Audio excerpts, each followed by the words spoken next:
আজকে বাড়িতে রান্না হতে চলেছে বছরের প্রথম ইলিশ মাছ। হাই হ্যালো এন্ড নমস্কার, কেমন আছে সবাই? আরেকটা নতুন ভিডিওতে সকলকে অনেক অনেক শুভেচ্ছা। আর আজকের ভিডিওটা খুবই স্পেশাল, কারণ আমি আজকে রান্না করতে চলেছি ইলিশ মাছ। তো চলো দেখাই তোমাদেরকে আমি কিভাবে আজকের ইলিশ রেসিপিটা করি। আর ইলিশ মাছের পিসগুলো বেশ ভালোই বড় বড় ছিল। আর সত্যি বলতে ইলিশ মাছ আমার খুব একটা ভাজা মাছ পছন্দ না, এমনি মাছ ভাজা অন্য টাইপের হলে সেটা ভালো লাগে, কিন্তু অল্প ভাজা দিয়ে একটা তরকারি রান্না করলে সেটা খুবই টেস্টি হয় আর খেতে আমার মনে। তো মাছগুলো বাজার থেকে কেটেই নিয়ে এসেছে, তারপর ধুয়ে ভালো করে নুন হলুদ মাখিয়ে মাছগুলোকে ভেজে নেব। আর রান্নার ভিডিও আমি পুরোটা সেরকমভাবে রেকর্ড করতে পারিনি, কারণ এক হাত দিয়ে ভিডিও ধরে রান্না করা সম্ভব নয়। আমি মুখে একবার বলে দিচ্ছি তোমাদেরকে ভালো করে।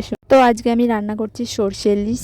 মাছগুলোকে হালকা ভেজে নিয়ে দেন আমি তার সর্ষে দিয়ে তার মধ্যে নুন লঙ্কা পরিমাণ মতো মশলা দিয়ে ঝোলটাকে একটুখানি কষিয়ে নিয়েছি। তারপর ওর মধ্যে মাছগুলোকে দিয়ে 10-15 মিনিট হালকা আঁচে আমি ফুটিয়ে নিয়েছি, ব্যাস রেডি হয়ে গেছে। আর মাছটা খেতেও কিন্তু দারুণ স্বাদ হয়েছিল। আর তোমরা কে কে এরকমভাবে মাছ খেতে পছন্দ করো অবশ্যই কমেন্ট করে জানিও।